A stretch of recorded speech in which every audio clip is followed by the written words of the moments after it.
Hi, and welcome to the Celestial Tea Podcast. I'm Love. And I'm Tylen. And we're two Los Angeles-based astrologers and witches serving up the cosmic tea about your favorite celebrities, musicians, and artists. As always, if you enjoy our hot takes and breakdowns, please leave us a 5-star review wherever you stream, share with your friends and fam, and follow us on all the socials. So if you're a pop culture baddie, tune in, get your cup of tea, and get ready to sip from the stars. Hello, welcome.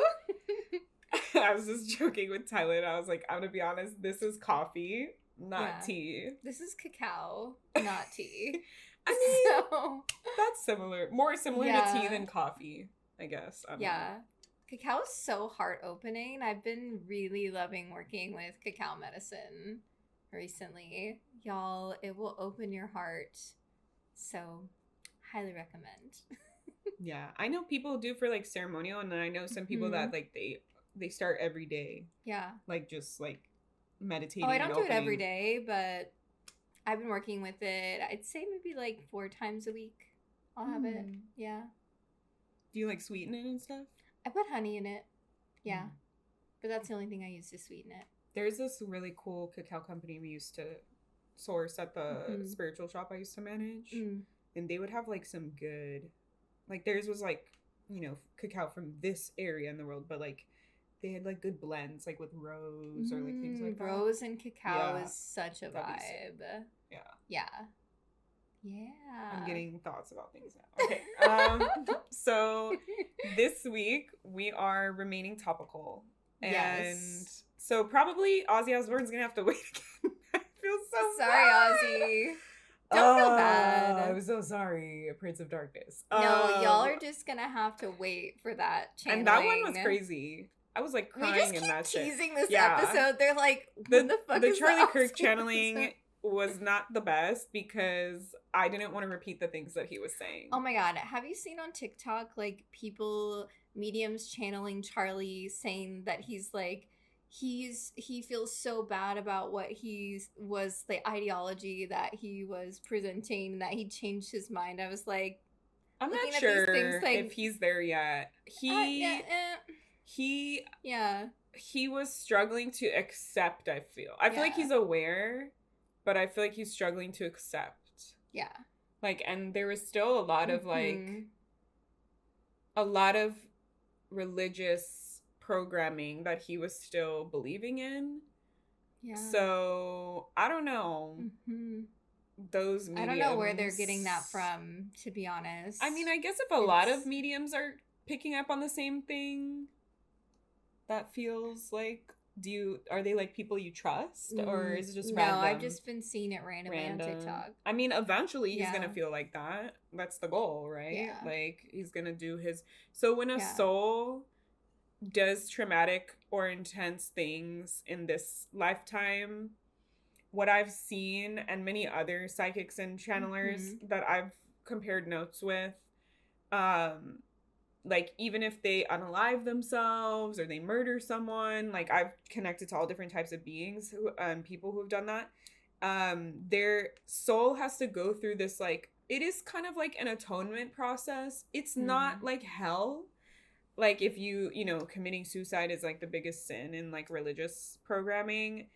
Those people, they have to, it feels like they were going through some kind of like boot camp or like school, where they have to like work extra hard compared to other souls in order to like be able to reincarnate or move on to whatever their next piece is in their soul's journey. And it's very specific to the soul and what they've gone through. Like, they don't really, every time I check in and I have readings with people like this, they don't like to share like details of what they're going through. Like, I feel that there is a being or an angelic type energy that is in charge of this like school boot camp thing that these souls have to go through. And I get the sense that this being that watches over it is very protective over the work that these souls are doing. Yes. And so they don't like to share like, oh, well, they're doing this and then their next step is this and then they're going to go here. And I don't think it's easy either, because whenever they talk about it, they're like, I have more work to do. And it feels like there's a lot of, that's like a loaded statement, that there's a lot behind it.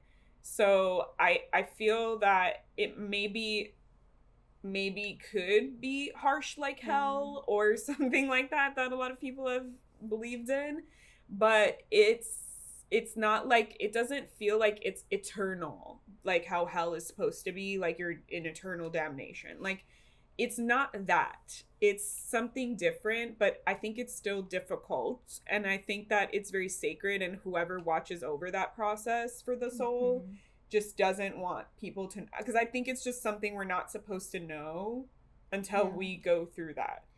Yes, but it is interesting if you look up near-death experiences. There are so many cases where people describe the feeling of a white light and all forgiving, all compassionate love. So if that is your entry point into the afterlife, then you know that that is really your baseline, your foundation as you're moving forward into this life review, even if it is challenging and difficult. Yeah.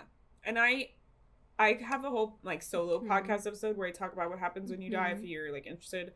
But the other thing that I covered people's near-death experiences, because there are people that see that, and then there are people that are like, it was just blank, it was black, there was nothing. A neutral space. And I think that the theory that I discussed in that episode is that you whatever you believe kind of gets mirrored back to you when you pass away, because that's like a familiarity. So like if you believe that your God is going to be roasting you on a Spitfire, then you'll probably receive that kind of, it's your perception. Yes. Yeah. And a lot of scientists have kind of come to that conclusion too, that it's like whatever you believe in is what you receive when you die. And it's similar to whatever we believe in this realm is what we receive, right? Like if we're scared of seeing ghosts, then we're likely not going to see a ghost.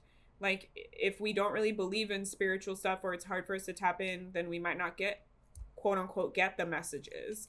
You know, like spirit gives you what you're ready for. So that's why a lot of people get like angel numbers and things, but not like hearing, you know, their guides, because that's what's safe for them. Yeah. And your spirit guides will appear in forms, if you do see them, in a form that feels safe for you. Yeah. So like if they're like some crazy alien being, like they might appear as like human, because they know like you would be like, whoa, like I don't trust this alien. So yeah, I think a lot of it is based on like our perception and what we're ready for. Although I just witnessed a story where the individual didn't believe in any of that, and in their passing got to experience that, like ultimate love and forgiveness. And yeah, that piece is interesting, because even if you don't necessarily believe in an afterlife, or if you don't necessarily believe in the life review, I think everyone gets it. Yeah. But I think like how you're met, how you're like how you first see it is based on your perception. And I also think there's a level of like, maybe the people that don't believe in God and saw nothing but came back, their soul was not meant to die. So maybe they didn't see things that they weren't ready for yet, you know? Like maybe they saw nothing because they were going to come back, and they didn't want to, spirit didn't want to change their belief system or something like that. That is a big thing when we are working in the realms of spirit, that you will only be shown what your consciousness is able to intake at that given moment. Yeah. So there's also that. But yeah, most people do end up being in like some really cool sort of heaven-like place that feels very loving and compassionate.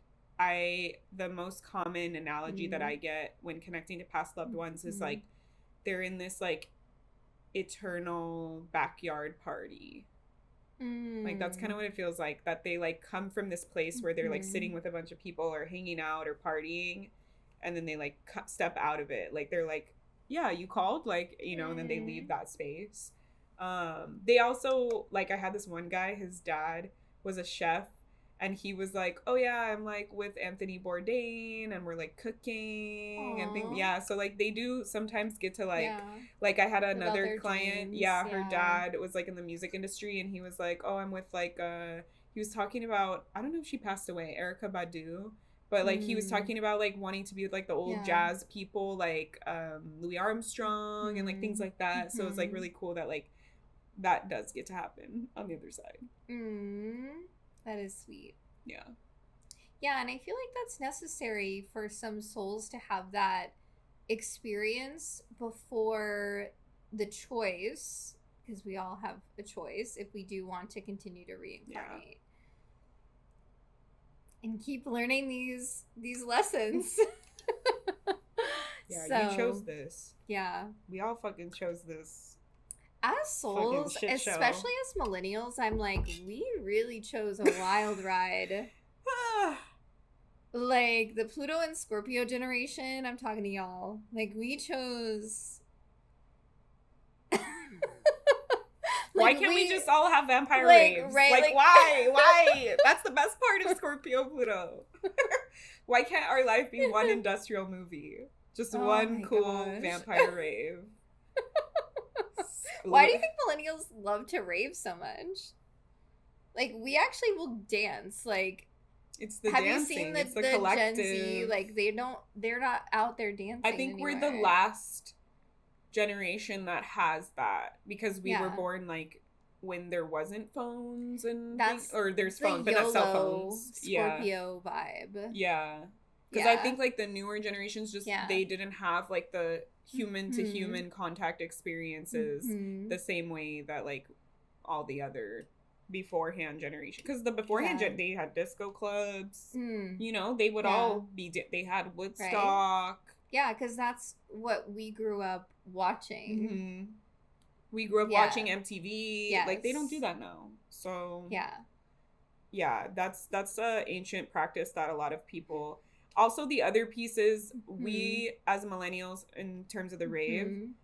we Spirit is just telling me these things. Mhm. We as millennials are less religious than our predecessors, right? Because with religion in the Yeah. past, it was like very like you have to go to church or to temple. Mhm. Like my grandpa was like, you went, like it was required of you as a community member to pay your dues and do all the things. Mhm. And I think like our generation was one of the first ones that was like, no, like I'm not just gonna just go to church just because you tell me to. Like I'm only gonna go if I Yeah. believe in it and if I Yeah. resonate with it.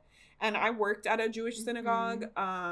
Like there was a Mhm. huge drop off from like after you finish Hebrew school, you don't fucking show up, and then once you are married, then you come back in because you want to be married in a religious institution, and then you only join again because you have children, right? So it's like it's Mm. more of like the cultural like educational piece, and not like I'm personally Mm. connected to this and I want to show up here. And there's this whole thing about rave culture, that rave culture mimics religious culture in the sense that like when you're in a religious space, a healthy religious space, which I know is like a far-fetched idea, hear me out, you have a sense of belonging and community, and you have that religious experience like we see like with like Black churches, everyone's singing together, dancing together, feeling the energy of the connection, and that is what makes you feel like at home. And so rave culture mimics that, it's right? the plur. It's Yes. the peace, love, unity, respect. And it's also a similar thing of in the past, in religious spaces, we all knew the songs, we all sang them, we all felt connected to them. That's what happens in a rave setting. We're all singing the same song that we all know, and we're all feeling the energy together. We're all moving through the energy in our bodies and connecting. And that's why it's like people describe it as like family and things like that. So there's a whole like documentary that I watched on this. I think it was about EDC specifically. And that's where I kind of like got to this realization that like, yeah, this music industry concerts are like the same like replacement for religious connection and community connection that we're all looking for. I do want to go to EDC. I've never been.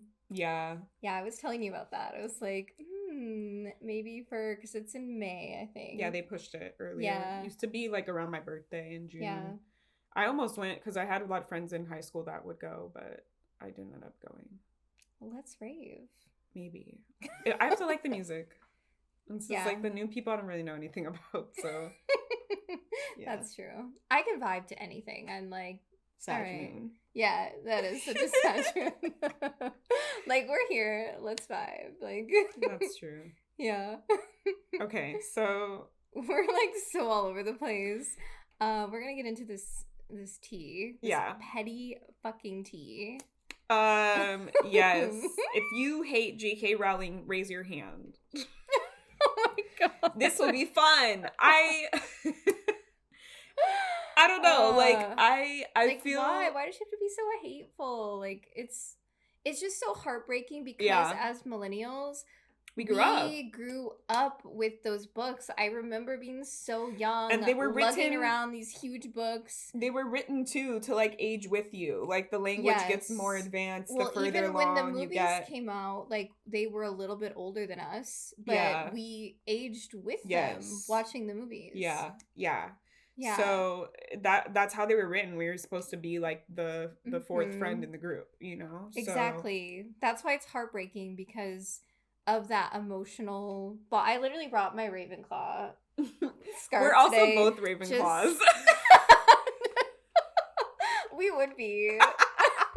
Right? Yeah. Ravenclaw. When I was younger, I really wanted to be Gryffindor. Right now, so yeah. Yeah, so Gryffindor is overrated. I know. Come on. When I was younger, I wanted to be Gryffindor because like my Aries moon. I was like, I want to be the savior. I want to be like the cool one, like Harry Potter. But then as I got older, I was like, yo, Ravenclaw's like really cool. Yeah, Ravenclaw's where it's at. Yeah. If I wasn't a Ravenclaw, I'd probably be a Slytherin. Damn, a Slytherin. But I feel like I'm so Ravenclaw through and through. I feel like there's a connection. Like, I think that Gryffindor and Hufflepuff have connections, and Slytherin and Ravenclaw. Because Ravenclaw is, like, very smart people, very, like, calculated. And, like, Slytherin is like that, too. Yes. So. Yeah. I could see it. I also just have a deep resonance with snake medicine, and I really despise how twisted and demonized snake medicine has become in our modern culture. Because in ancient society, of religion. What? The Garden of Eden. The snake medicine and throughout many cultures was known as a symbol of healing. That's why even to this day we have the symbol of the staff with the snake as the symbol of medicine. Mm-hmm. So... But I don't think I'm a Slytherin. I really feel like Ravenclaw, with the way that she wrote the books and all the attributes, Ravenclaw through and through. Yeah. Yeah. I'm such a nerd, y'all. Like, yeah. And I'm kind of like, the reason why I liked Gryffindor was because I aligned with Hermione. I was like one of those like know-it-all kids. I wasn't like as crazy as her, but like I was definitely, I wanted to be like, that was for me, like I wanted to be really smart, you know, like because that was the measure of like I'm like that was acceptable in my household. But exactly. It's like it's good if you achieve things and if you're smart and you do good in school. So that's what I did. But like I always felt like it was weird that Hermione was in Gryffindor. Like, I felt like she was a little more suited because of her smarts and her brains, like, felt more Ravenclaw. But, I don't know. She gets her Gryffindor stuff at the end. She starts to be bold. I feel like the Sorting Hat put her in Gryffindor because there was a fated dynamic with her and Harry. And to be so for real, I don't think that Harry would have been able to accomplish a lot of the missions that he did if it wasn't for the brains of Hermione. She figured everything out. She learned the potions. She learned the spells. Like, he was just like at the right place at the right time. Yeah, like, let me follow your lead, Hermione. Yeah. So I think that that's why. I agree. I mean, it's obviously for the story. Yeah. Yeah. That makes sense. But Gryffindor, it's just, I say it's overrated because everyone wants to be a Gryffindor. And it's like, are you really though? Like, if you look into the depths of your heart, are you really that brave? Like we were talking about in the first book when they go to do the first task at the end and they face the three-headed dog, we would both be like, yeah, we're out. It's like I've got a book to read. Like it's past our bedtime. But I feel like the Gryffindor energy would still push through and pursue, and that's the bravery piece that I'm like, do y'all really? Yeah. I feel like a lot of people are more Hufflepuff vibes. Frankie's a Hufflepuff. He's a proud Hufflepuff. I think my brother's also a Hufflepuff. Oh yeah, he's giving Hufflepuff. Yeah. He's always. I remember I did the like quiz for him when he was younger, and I was like, "Ha, you're a Hufflepuff," because like everyone thinks they're like the worst. Yeah. And then he was like, "Yeah, like I'm a Hufflepuff." Like he didn't care. Yeah, Frankie figured it out when we went to Universal, and like he was like, "Oh, I got Gryffindor, but like I don't really vibe with that." And then the lady in the store was like, obviously a big nerd too.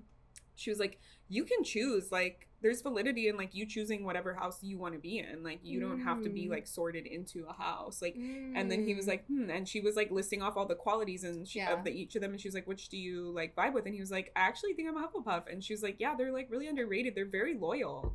And he was like, but they were like, they're not just loyal to everyone, they're loyal to those that they care about. That was like the one that helped him switch from Gryffindor to Hufflepuff. Because Gryffindor's seen as like brave and loyal like a lion, but the Hufflepuff is like selectively loyal, if that makes sense. And overall friendly and kind. I feel like that is the resonance for Hufflepuff, is that they're really here to create spaces of unity. I could see that. Which I feel like Frankie as a reflector can sort of bring that quality out. Yeah, for sure. Aligned with the Hufflepuff energy and all of his Cancerian energy. Sure. Makes sense. Yeah, totally tracks. What is Josh? So funny. My family is really big into Harry Potter. Like, we're like the family that would rewatch the movies and like say the lines as they're happening.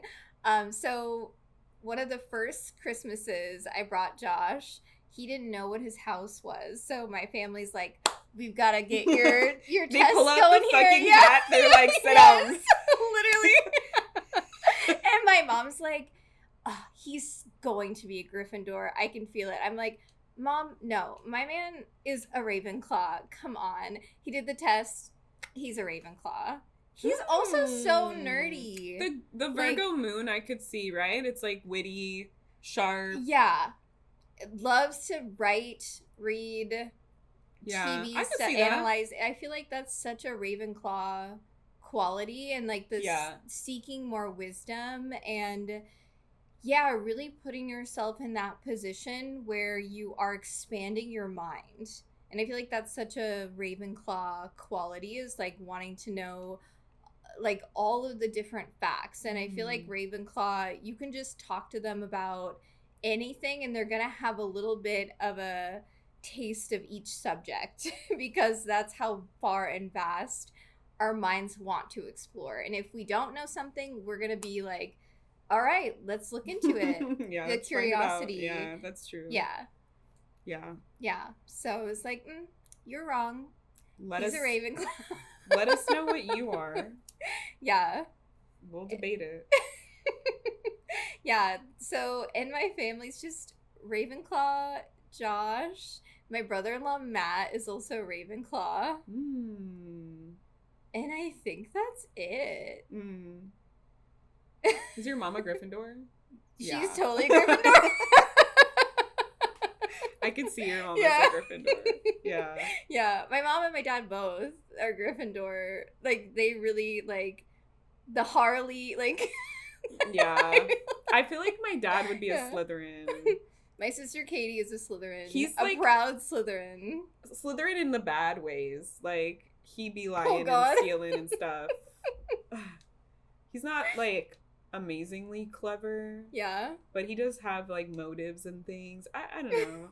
I feel like he would want to be like a Gryffindor though. Oh wait, my brother Nolan is also Ravenclaw, a classic Ravenclaw, also very nerdy. knows all the things, especially about history. I feel like my mom is like maybe a Hufflepuff. Not a Slytherin? I thought she would be a Slytherin, but I feel like most of her actions are because like she's hurt.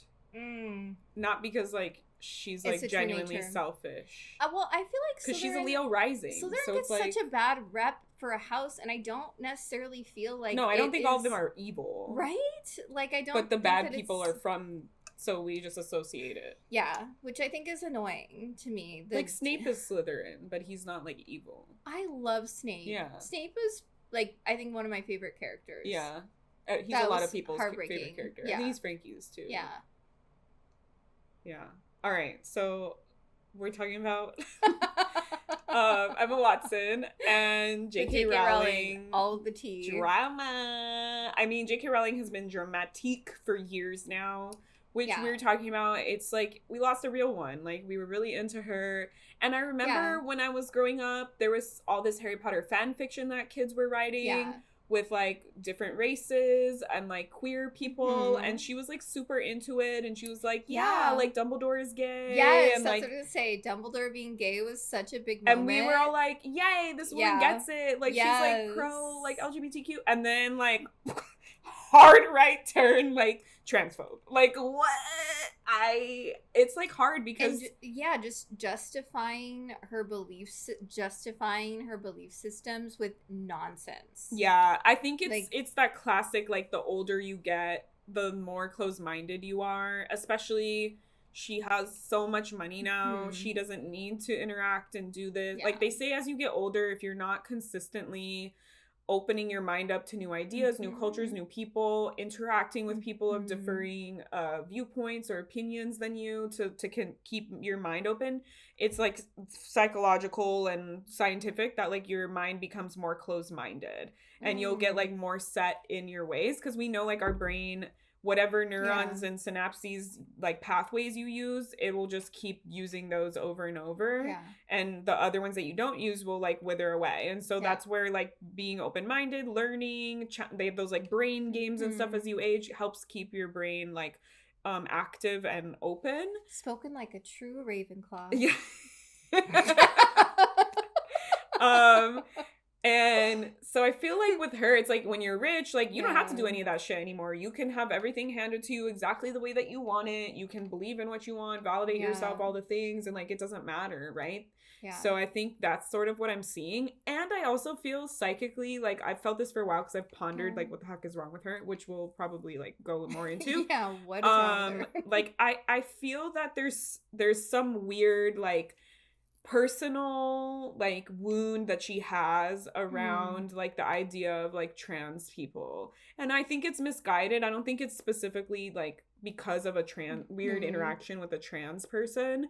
I think it's like some weird like emotional wound that she has from like childhood that's like, why not me? Like what about my needs? Yes. Fear around, it seems like it's rooted in this internalized fear of a violation. Yeah. With no real evidence. Yeah. And it's just like people get scared of what they don't know. Yeah. And so that's why everybody goes for trans people, because they don't understand it and they don't know it because it's been illegal, it's been demonized, it's been like no one wants to talk about being a trans person unless you're in the queer community, right? Like it's like don't look at it, don't, you know, there's so much negative. Like I was watching like a 90s like Ace Ventura. If you rewatch Ace Ventura, there's like a huge transphobic scene in there. Like yeah, like Jim Carrey is like interested in this woman and he takes her into the hotel room and then he realizes like she has a penis and he like freaks the fuck out. Oh and God. He's like, oh, you know, like he's all like, I can't believe it, you know, the whole like trope of it. And so it's like that shit was very, very like in the 90s. It was very normal to be like, oh, you lied to me, you have a penis. And it's like, I don't need to tell you what my genitals are. Like that's a weird violation that I should have to, hi, I have a vagina. Like we shouldn't have to announce that to people. So yeah, like it is very commonplace, unfortunately, in our backwards society.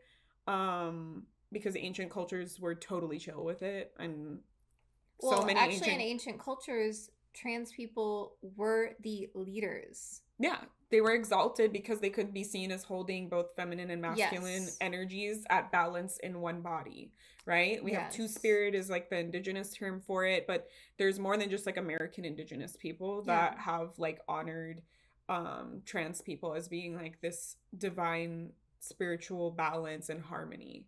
And they're the future, right? They are the people that are showing us the way because they exist in both dualities and both paradigms in some way, shape, or form. Yeah, and like being non-binary, I totally resonate with that. Yeah. Yes, makes sense for you and your past lives too, being a leader. Yeah. Yeah, your 11th house MC. Yeah, so yeah, I feel like she has like some weird thing that her inner child just wants to be noticed or get attention. Like her inner child just really wants someone to be like, I'm here for you, I believe in you, you're correct, you know. And this just isn't the hill to die on. Like she just get some fucking therapy, bro. Realize that literally 1% of the world is trans, and they don't give a fuck about you. Yeah. They're not trying to harm you. Yeah. Like, I don't understand. Emma said this, like, they are who they say they are. Like, and let them be who they are. Yeah. Like, why is it any of your business? Yeah. It's just the fear mongering, right? Yeah. Like, everyone's afraid of what they don't know. The fear of the unknown is like the most basic human piece. And like, I don't know every person that goes to the bathroom either, right? Like, the lady I'm peeing next to could be a serial killer. I don't know, right? Like, but I'm not fucking, like, I'm just here to go pee and leave. Like, that's it. Yeah. Like, I don't care. It's weird, yeah. Like, I saw this, someone was like, all these people, like, worried about, like, the bathrooms and, like, trans people. It's like, your home bathroom is... anyone could go in here, anyone could use it. There's no gendered bathrooms in your homes, yet that works perfectly fine. Like, what? I don't know. It's such like a weird fear. There's never been like a news, you know, clipping that's like trans person attacks woman in the bathroom. Like, no, literally nobody cares. I went to this queer club and the bathrooms weren't labeled at all, and I actually really liked that. My preschool was like that. All the kids just went to the bathroom together. Yeah. It's like you're literally just going to the bathroom, washing your hands, and leaving. It's a human function. It's not gendered. Like, it's a human function. We all have to go to the bathroom. Like, ancient cultures, they all, like, there was like a trough, like a trench in the ground. Everyone just popped a squat and just went to the bathroom. Like, it's such a modern issue of like, I need my defined bathroom. Like, for years people just fucking shit in the ground and bury it. Like, which is actually way better for the earth. Right, and for your squatting, we're supposed to squat. That's why they have the squatty potty, because we literally would just squat over an open hole and then move. And there would literally, like, in some Asian countries, they still do this. There's people that just come by and like wipe you. Like, those people don't care what your genitals are. Like, why do we care so much? I didn't know that. Yeah, interesting. There's people when they travel. I think it's China when they bring their own toilet paper if they come from America, because they don't really use that kind of stuff. Yeah, it's wild how we use toilet paper here, though, when so many other... Bidet. Water. Like just water is a cleanser. We know it's the Greek cleanser. Stop using earth as a cleanser. Yeah, I've been really wanting to get a bidet. Josh and I have been talking about that, yeah. I'm like, Christmas. I know, right? Install a bidet. Yeah, so, I don't know. It's such a weird modern issue that doesn't make any sense when for millennia we've all just collectively just gone to the bathroom when we need to. Yeah. Super weird. It just feels like it's so mean-spirited.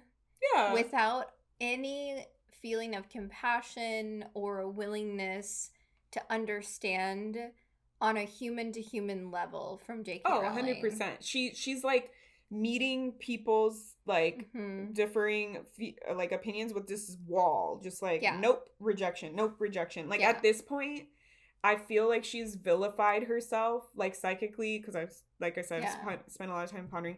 I feel like at this point in her, like, transphobia journey, she has just decided to shut off any outside influence and disregard it. She's basically created a lot of cognitive dissonance where she just empowers herself in her mind to just fully just align and like cling to this belief and just keep pushing it forward. Like, I feel like it's almost empty now. Like, it's like there's no point. Yeah. She has now, she feels like she's sort of like a representative for this, you know, type Mm. of energy. But Yeah. it's, and that's why she speaks on it so much, like too much. Yeah. And it's like, nobody asked you, like, where are you coming from? Like, Yeah. do you think you're a superhero, like sweeping in, like bringing up this stuff? Like, I feel like at this point in her life, it's like a personal like mission or vendetta that she's created in her mind, that she just really needs to like hit this point home and keep fight, like, because she donates money to like Mm. anti Yeah. trans Yeah. organizations and Mm. stuff now, and like she's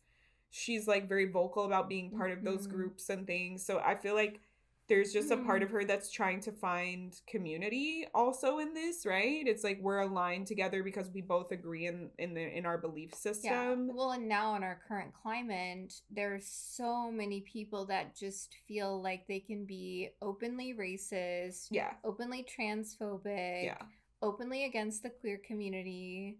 And I think that it's easier for people to have the fear of their unknown, whatever that is, and to align themselves with a community that's also afraid of that unknown. Because that's, if you think about it like psychologically, like how much easier is that?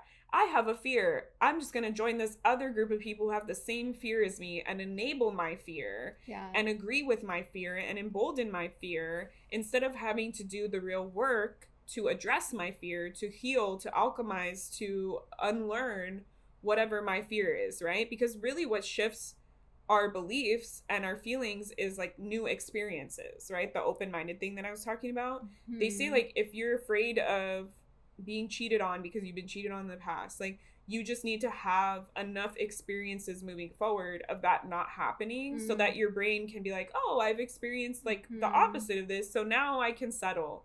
And I feel like people are just too scared to like do that. Like the most healing thing would be for her to actually educate herself about trans people. Go to spaces where there are trans people. Go into the queer community, J.K. Rowling.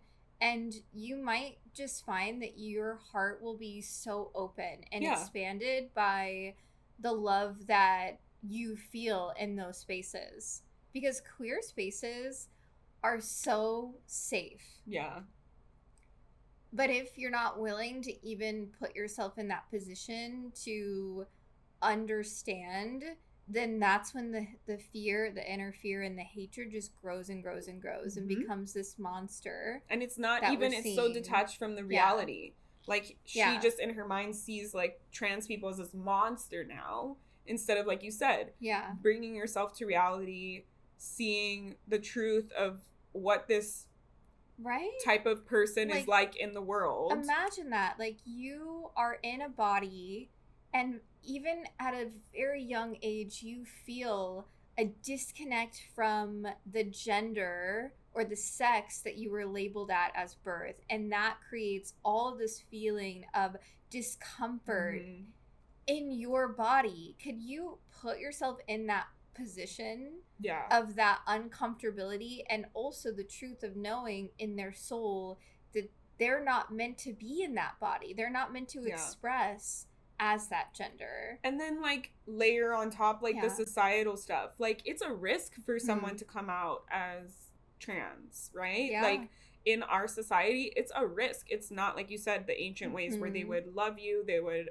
you know, support you, they would help you through your transition, all the things. And so like for people to think that like trans people are evil and like have some weird agenda to like convert everyone, when literally it's like 1% of the population, is crazy. Because it's like for them to go out on this limb to risk their safety in their body in the world to be who they are, like why would they then have an evil agenda? Like it's super weird. It's like what are they controlling here? Nothing. They're not controlling anything. All they're doing is just attempting to live their best life. Yeah. And in this world where there is so much hatred, there's not a lot of support in that. So can you put yourself in that person's shoes? Yeah. Or just in a neutral stance. Yeah. Like, can I take myself or that out of my own feelings and emotions for just 1 second, 5 seconds, and just see this person through unbiased, Yeah. unfiltered. Can I just look at them? Just like as if I was a scientist gathering evidence, unbiased. And maybe I will feel different when I just observe them without a preconceived notion placed on them. Because, like, there's a psychological, like, I listened to this video recently from this therapist, and it was like a good reminder of, like, if you go looking for something about yourself, you will find it, right? Like, if you think you're a shitty person and you go looking for that truth, you will find evidence to back that up, right? Our brain is powerful in that way. So if I go looking for negative things, I'll find them. If I go looking for positive things, I will find them. So if you come in with this preconceived notion that these people are this and that and that and that and that, your brain is going to find evidence to back that up, to prove your claim. And that's why science and the, like, what is it, like, hypothesis, the scientific method is important. We're not just enabling ourselves and backing ourselves up in our own mind, because we can do that all day long. We're actually looking at the truth and letting that come in and shift our mindset and our belief based on what's really in front of us. Yes. That's exactly why it is so important to have these conversations that expand your worldview. That's what I was saying. Yeah. Like, it's so important. Like, we have to consistently confront our beliefs, because I know I'm flawed. Yeah. And I'm an unreliable narrator based off of where I came from. Yeah. Where I grew up, where I came from, what I believe, what my culture is limited in the scope of what's available in the global world. Yeah. So how can I know everything about anything? And I mean, I know I'm psychic, so I know everything about anything. But, like, in a human sense, I can't know everything about anything, and I can't be right about everything. Yeah. And I need to get into the world and experience it to help inform my beliefs. Yes.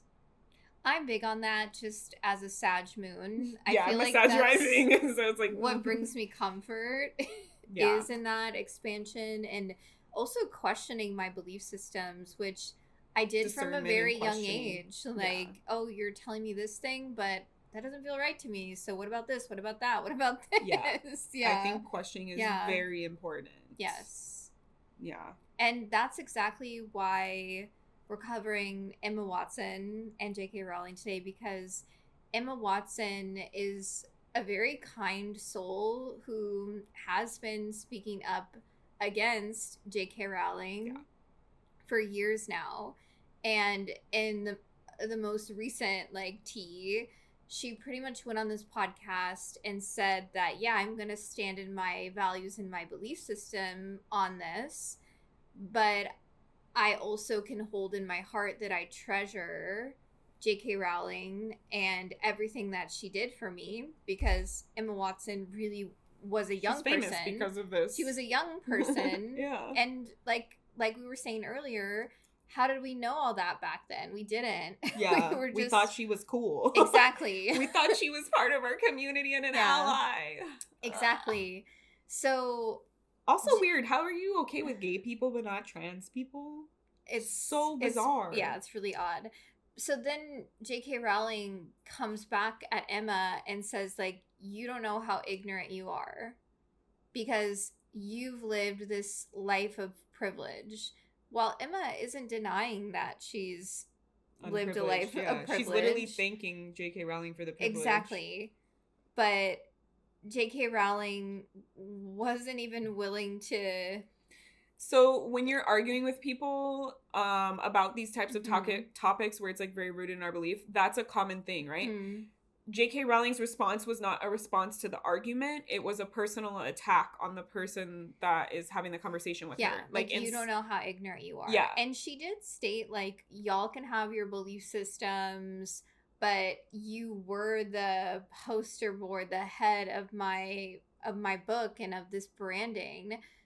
But that doesn't mean that they need to fall in line with your values. Like, that's the thing that's wild she's thinking, like, I've done all these things for you, so, like, who are you to come up against me? And it's like, I'm not treating you as the queen because you've afforded me opportunities. And I'm not loyal to you in that way. I think that in the new series, they did have to sign an NDA saying something like that. That they won't speak out. Yeah, I'm sure. Yeah. And that's the thing is, like, we have to now, like, a lot of people who really enjoy Harry Potter, they're like, Mhm. just buy stuff that you can look it up if she's gonna get money, if she's gonna get royalties from it. Like, Mhm. just don't support it, because Yeah.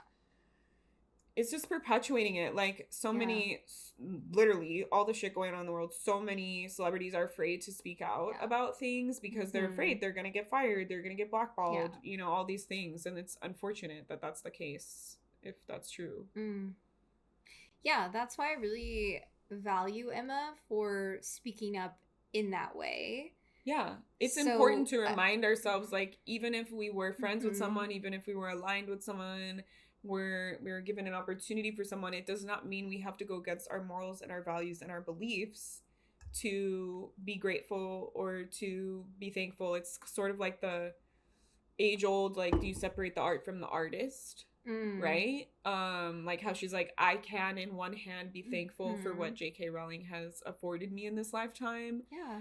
and at the same time, I can still say, like, hey, babe, what you're doing is not cool. She's Yeah. actually trying to practice, like, the indigenous wisdom of calling someone in, right? Like, she's Yeah. like, I see your value. I Yeah. see your importance in this Yeah. world. And I want you to come over here and see the other people that you're Yeah. fucking being That transphobic you're against harming are with your also valuable and beliefs. also have a seat in Yeah. this world. And, Yeah. like, we shouldn't be doing that.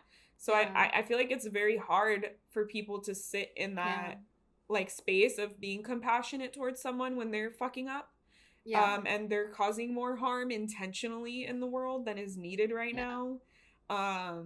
So yeah, definitely kudos Yeah. to Emma Yeah. for having that conversation with J.K. Rowling and publicly having Well, that conversation. she's not actually having a conversation. She's True. doing a podcast, and then J.K. Rowling is just publicly responding. And that is something that Emma has spoken to, that she wishes that she could just have a conversation. But she has to, like, come to, like, Yeah. social media spaces in order for that to happen. Okay. Yeah. And it's funny. So I was telling Tylen, like, there's a drag queen called Jinx Monsoon who has come out as trans, that my dog Jinx is named after. So look her up. She's fucking amazing. She's also an open witch. She works with Lilith and Hecate. And she was on this interview with Ziwe, who's this amazing European interviewer woman. She has a TV show. And she was like, oh, what do you want to say about J.K. Rowling and all this stuff? And Jinx brought up, like, a good point that J.K., like, the moniker, the name that she goes by, is a common writing, like, tactic that a lot of female writers would do. They would just use, like, the first two initials of their name in order to sound more androgynous, more masculine, so that people would read their work. Back in the day, like, women literally came up with, like, I forgot what the term is, there's a special literary term, but when you have, like, a different name that you write underneath. It's a pen name, yeah. Yeah. So yeah, like, Jinx was like, well, she's obviously changing her name to come off as a, like, more masculine or more androgynous in her writing. That's so true. Like, why is she upset about trans people doing the same thing in their life? You know, like, it's like a double standard at this point. Yeah. Yeah. Would you have sold more books if you had a feminine name? Was that something that you pondered? Here you go. Then you're obviously benefiting from trans wisdom. Yeah. That is such a true thing, because in the 1800s you weren't allowed to write as a woman. Like, you were not allowed to write and publish. And that's why there's less female authors, quote unquote. Yeah. A lot of them just came off as male, or they didn't get to publish their works. Yeah. That's a fun deep dive if you ever want to look up all that. Which is really sad, because it's like, clearly J.K. Rowling created this whole universe that so many people have really found a lot of value in. And I think a lot of women, I feel like, have the capacity to go into these, like, imagination realms. It's sort of like the chaos realm. and then birth it into form. And I feel like, yeah, throughout history, I'm just like getting that hit of how many women just weren't able to share that, and like their voice just being suppressed. Yeah, back in the day, it was seen as like inappropriate if a woman learned how to read, even. Yeah. You know? So. Yeah. I hate the patriarchy so much. Yes. That's why we're witches. And Emma Watson said she's here for all the witches. So. Thank you. For supporting your community that supports you. Let's get into her chart. Yes. Okay, so we have the same sun and moon. She's an Aries sun. Yeah. Ooh, Sag moon. Virgo rising. Hello. She is such a Virgo rising. Wow. That classic Virgo rising. Virgo, I will say, Virgo, strong personal planet, Virgo are hot. Like, people who have strong Virgo placements are pretty people. They're symmetrical in their face. They have good bone structure. Like, a lot of, like, celebrities that you like probably have Virgo placements. Yes. Well, Virgo rising is known to be the prettiest rising sign. Like, Virgo rising, Libra rising. Yes.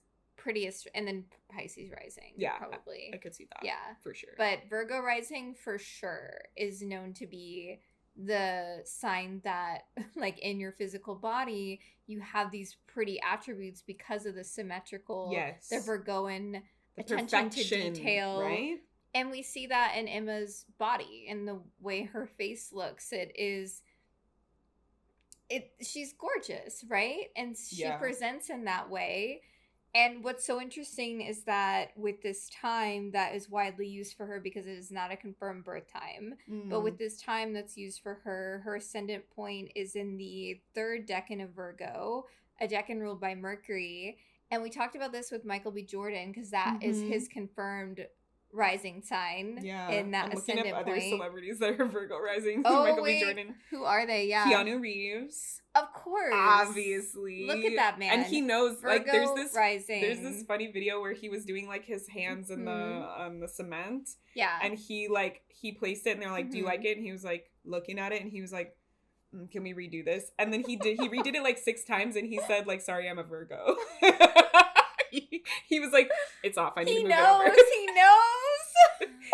knows. Ryan Reynolds, Ryan Reynolds. Yeah. Dolly Parton. Ryan Reynolds. Wasn't he? Yes. That's why he and Blake have the synastry. He and Justin were both Virgo risings. Yeah, and they're pretty people. Yeah. Mm-hmm. Yeah, that's Jay-Z, true. Dolly Parton, Virgo rising. Oh. Interesting. I can see that. For sure. Yeah. Okay. Bella Hadid, come on. Timothy Chalamet. He has kind of a weird face, though. He's a Virgo rising. Interesting. This is from Cosmopolitan, so I'm assuming it's correct. I don't know. Yeah, Timothy. Chris Pine. Is this real? Yeah, Ryan Reynolds. Yeah, for sure. Millie Bobby Brown. She's pretty. She's giving Virgo rising. Yeah. For sure. We know Jay-Z, we said already. Sarah Paulson from American Horror Story and Virgo rising. Janelle Monáe. Oh, I love her. I love her. Nicole I saw her at Scherzinger. Pride. Very hot. From the Pussycat Dolls and from Men in Black. If you've seen Kelly Ripa. They all have this same kind of like very beautiful, classic beauty type look. That's the Virgo rising. Yeah. Michael B. Jordan. Yeah. Yep. Emma Watson. Tom Hanks. Interesting. I don't find him attractive at all. Kris Jenner. Oh, yeah. She looks Virgo rising too. Yeah. Yeah. Okay. All right. Yeah, I mean, when I saw this time, I was like, oh yeah, this feels pretty accurate. She also has like the Virgo, like, it's interesting, Aries, so she has like the more compact body, and then the Virgo, I feel, also tends to be like a little like slimmer body types. Yeah, Virgo risings definitely do have that, because I think with a lot of Virgo risings, they do have a tendency to care about health, right? Virgo rules over health, wellness, rituals, routines. Yeah, and the tummy, so it's like their digestive system, they have to be like more on top of it because they're going to be more sensitive to all those things. For sure. Yeah. And so her ascendant point is in the same decan that Michael B. Jordan's was in, that third decan of Virgo, which is a decan ruled by Mercury. and it relates to the 10 of Pentacles. And I remember saying in the Michael B. Jordan episode that this is an ascendant point. If you were born under this ascendant point, you have strong manifestation gifts, because this relates to the 10 of Pentacles in the tarot, and we see in this card it's sort of a veil to the other realm, and then it's a card that represents 3 generations, and it is that feeling of manifestations coming to fulfillment. But Virgoan energy is willing to fine-tune. It's not just like in the Pisces and Virgo on the same axis, right? It's not just in the Pisces realm of like the dream. Virgo's like, no, like, what's the step-by-step action plan to bring this dream into life? And so I feel like with Emma, she definitely has this strong manifestation skill sets. And what I think is so interesting is that Nessus, here we go again, this motherfucker. Yeah, Nessus is Libra. Retrograde in Libra. Wow. But in a conjunction to her ascendant point.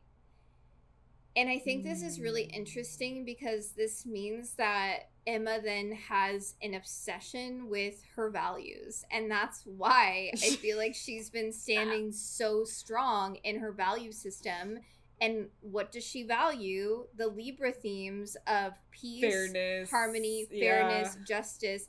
And beauty. When we look at her card and her life path, it boils down to 11, which is the justice card.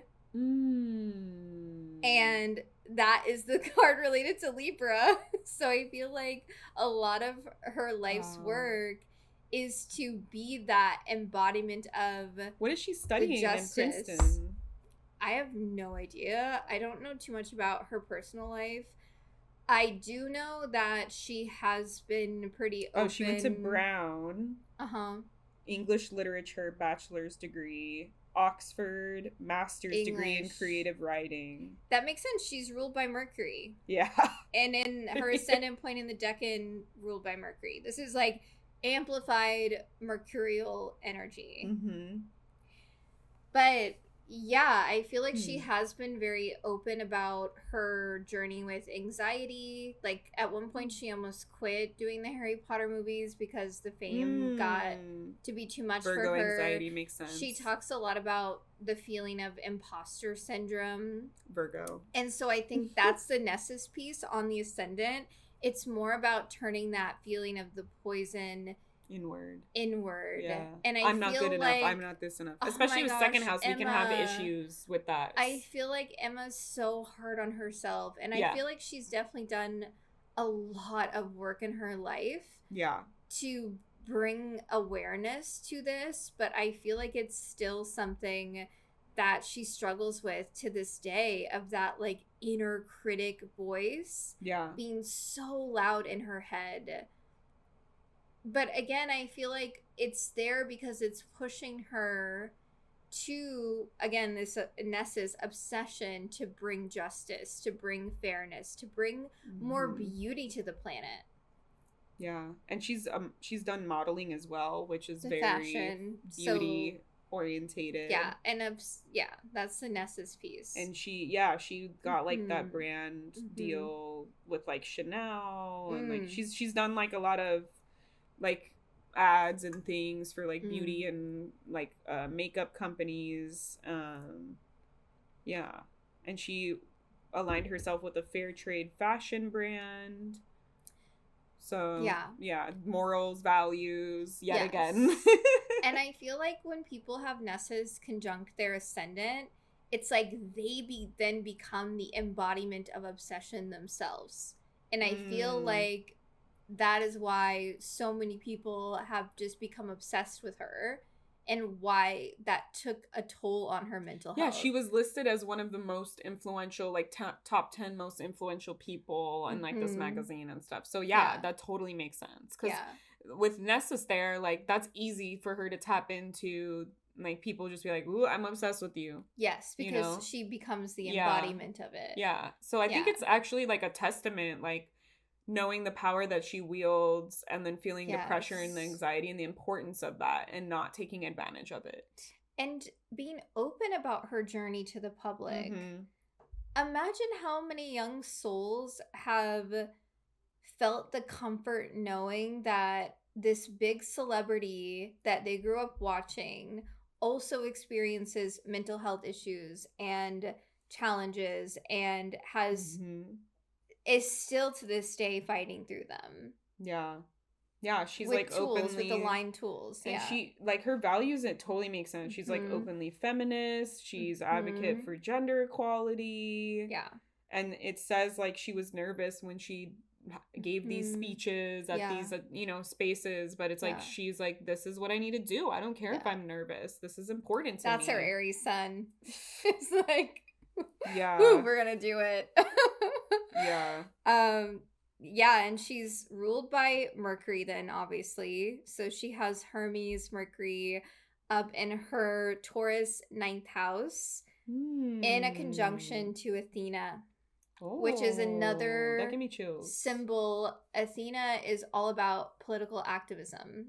She's the goddess of war and wisdom. And it's so interesting because even her big character, we all know her as Hermione.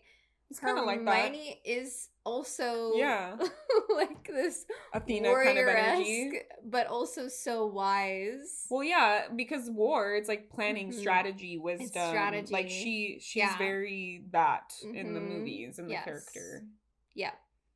So this also suggests then that when Emma has her mind made up on something, there is a stubbornness. Like Taurus Mercury's, they can be very slow at changing their mind at something. So if you have a belief system that's ingrained and rooted, it's like J.K. Rowling could come at her with all these justified reasons for why Emma should hate trans people, and Emma just, her mind is set. There's a stubbornness with the Taurus Mercury. But I think that that's actually a really pretty balance, because having the Virgo rising, we can tend to like overthink in Virgo placements, and having the Nessus there can sometimes create like that like obsessive quality. Yeah. But and then like having the slowness of the Taurus will help her to like, let me think this through, especially with Athena there, right? Let me think this through. Let me make sure this is something that I really can fully back and stand behind and believe in, and like put my all into it. And especially having it in the 9th house, that's like the house of like higher learning, academia, like it makes sense why she went to school for writing, right? Like, oh yeah, I would not be surprised if she ends up being an author herself. Yeah, having the 9th house is publishing. Yeah, so that totally like makes a lot of sense, like where her mind kind of works and thinks. And she having that stubborn Mercury, but having it in a house of let's learn, let's expand, let's grow, let's travel to different places, you know? Like I think that's kind of a really cool like divine balance there. And like I feel like she definitely set herself up for success. I'm like looking at the other pieces now. Oh my god, like, I know. She has some really cool pieces, like the exalted Venus and Pisces in her 7th house. The exalted Cancer, Jupiter in Cancer, and a trine to Venus and Pisces. Like, whoa. Like, and having her Chiron there makes sense why she was like very nervous about all of this attention and this journey that she's been on. Yeah, the Venus in the 7th house, like, makes her also another element of people getting drawn to her, being attracted to her, because the 7th house is relationships. And so, like, I feel like it's easy for people to love her. And also why she's so loving. With Pisces, we're very compassionate. Pisces, it's like love that transcends, a love that is as vast as the ocean. Yeah. It's really, that's why she can say, I appreciate JK for what she did for me, but this part of her is wrong. Like, she's able to have that duality of compassion and separating these parts of a person, knowing that a person is many things because of that, probably. 100%. Yeah. So I love that because, her ruling planet Mercury is in a sextile to Venus and Pisces. That feels really very lovely and blessed. sweet. Yeah. And yeah, I wouldn't be surprised if she does end up writing a memoir, especially on her Mm. relationship dynamics and her connection to love with that sextile. Yeah. Like all the things that she's learned by being in the public eye. And yeah, the trying that she has to Venus with Jupiter here. You're talking about the Chiron piece, which is, yeah, that's the wounding with the Mm-hmm. community Mm-hmm. and the feeling of. I feel like Emma goes through this feeling state of like, am I like worthy and like good enough to hold this much space in the community? And it's Like, the am I the one that you should be listening to? exactly. Yeah. That's the imposter syndrome that she Mm-hmm. talks about. Mm-hmm. That's because her Chiron there. Because I feel like for her, she really wants everyone to feel like they have a seat at the table type of thing. I feel like Mm. that's her deeper mission in this Yeah, yeah. lifetime I is to totally get create that that. space. Yeah. Yeah. Like, I feel like she Mm-hmm. inherently sees the world like that. That everyone has a Yes. seat at the table. And so, like, Mm-hmm. I could understand, like, that wounding Mm-hmm. of, like, the bigger I get, the more people, like, place importance on me and worship me and listen to me. But everyone is important. It's not Yeah. just me. Like, don't just listen to me. And that's where that it can feel like, am I the one that's supposed to be delivering this and saying this and speaking on this? Yeah. Is it really me? If everyone has all their amazing gifts and qualities and pieces that they bring to the Yeah. table, like, am I taking up someone else's spotlight that they deserve? You know, like, I could totally see Mm. that kind of like Yeah. inner monologue Yeah. going in through her brain. When really she's here to show up as a teacher. Like that's why her ruling Mm-hmm, planet, mm-hmm. Mercury, is up here in the ninth house. And I think that she does, because the Yeah. world literally labeled her as like one of the most influential Yeah. people at some point in history, right? Yes. So like people are being influenced and taught by Yeah, her. exactly. And that's her living her chart, right? Yeah. And I also love her Sag moon in the fourth house. I feel like when your moon is in the fourth house, you have this deep connection to this earthly realm. It's oftentimes seen as a placement where your soul has been like a caretaker in the home space for many lifetimes, and there's a deep resonance and connection to the earth and to the medicine of the earth. And so I also feel like I'm not sure what Emma's journey has been in terms of like a connection to herbs or to plants and if that's helped with mental health at all. But being an earth rising, Yeah, I could see her like starting to speak out about like plant medicine, things like that. She was an early adopter of sustainable fashion, so that's also being very That's earth connected oriented. to the earth. Yeah. She was. That's like Yeah. a huge deal for her. Mm-hmm. And she also like has spoken out about like Palestine and things like that. Yes. So it's like being connected to the earth in those types of ways, for Yes. sure. Yeah, because that's the Sag energy. It's like Sag is mutable fire. It's that feeling that we all have this inner light, this inner truth. Mhm. And so, yeah, I keep feeling that with her. It's like everyone belongs, everyone has a role to play and gifts that they have. And I feel like in her heart of hearts, that's the world she wants to live in and why she does these things to. And that's probably why she explored like creative writing, because maybe she wants to like write stories depicting these things that you're talking about. Like she probably wants to bring a certain character or storyline to life that indicates and highlights that everyone is good for whatever their skills and gifts are. Everyone has a seat at a table. Like I wouldn't be surprised if she wrote like something like that. Yeah, I mean, her Saturn is in Capricorn in the fifth house. So I feel like in this lifetime, she does have a responsibility to her creativity and to her creative expression. Yeah. And in human design, she's a 5-2. Okay, so, you know, we're professional yappers. That's why we have a podcast. Yes. So sometimes that means that the episode goes on for like over 2 hours. A lot of times it means that. So even the Alexa agrees. Yeah, so we decided to cut this episode into 2 halves, pausing it here, and we'll pick up right where we leave off next week. And so come back and listen to the rest of the episode next week. Thank you for listening to another episode of the Celestial Tea Podcast.